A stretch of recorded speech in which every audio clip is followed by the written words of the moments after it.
એમપીમાં 2 થી 3 દિવસ બાદ ચોમાસું એન્ટ્રી કરશે। યુપીના 73 જિલ્લામાં હીટવેવનું એલર્ટ। રાજસ્થાનમાં પ્રી મોન્સૂનને કારણે વાવાઝોડા સાથે વરસાદની શક્યતા। દેશના અનેક રાજ્યોમાં એન્ટ્રી કરેલ ચોમાસું નબળું પડ્યું છે, જેના કારણે 2 થી 3 દિવસ બાદ ચોમાસું મધ્યપ્રદેશ અને અન્ય રાજ્યોમાં પ્રવેશ કરશે। આ સાથે જ રાજસ્થાનમાં પ્રી મોન્સૂન એક્ટિવિટીની અસર જોવા મળી શકે છે, જેને કારણે અહીં વાવાઝોડા અને વરસાદની સંભાવના છે। બીજી તરફ યુપીના 73 જિલ્લામાં હીટવેવનું એલર્ટ છે। ઉત્તર પ્રદેશ ઉપરાંત પંજાબ, હરિયાણા, દિલ્હી અને ચંદીગઢમાં 15 થી 18 જૂન દરમિયાન ગંભીર હીટવેવનું એલર્ટ જાહેર કરવામાં આવ્યું છે। મધ્યપ્રદેશ, હિમાચલ પ્રદેશ અને જમ્મુના કેટલાક ભાગોમાં 2 દિવસ સુધી હીટવેવની સ્થિતિ પણ આવી શકે છે। ભારતીય હવામાન વિભાગે પૂર્વોત્તરના 7 રાજ્યો આસામ, મણિપુર, નાગાલેન્ડ, અરુણાચલ પ્રદેશ, મેઘાલય, ત્રિપુરા, સિક્કિમ અને મિઝોરમમાં 30 થી 40 કિલોમીટર પ્રતિ કલાકની ઝડપે પવન અને વાવાઝોડાની આગાહી કરી છે। આવું હવામાન 7 દિવસ સુધી રહી શકે છે। શુક્રવારે ઉત્તર પ્રદેશનું પ્રયાગરાજ સૌથી ગરમ રહ્યું હતું। આઈએમડી અનુસાર અહીંનું તાપમાન 46.9 ડિગ્રી સેલ્સિયસ નોંધાયું હતું। તેમજ યુપી, હરિયાણા, દિલ્હી અને પૂર્વ મધ્યપ્રદેશના ઘણા ભાગોમાં તાપમાન 44 થી 46 ડિગ્રી સેલ્સિયસ નોંધાયું હતું। પ્રી મોન્સૂન વરસાદે રાજસ્થાનને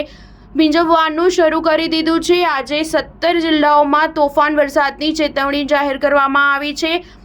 આ જિલ્લાઓમાં 30 થી 40 કિલોમીટર પ્રતિ કલાકની ઝડપે પવન ફૂંકાવાની પણ શક્યતા છે। યુપીના 73 જિલ્લામાં હીટવેવનું એલર્ટ। પ્રયાગરાજમાં ગરમીએ તોડ્યો 127 વર્ષનો રેકોર્ડ।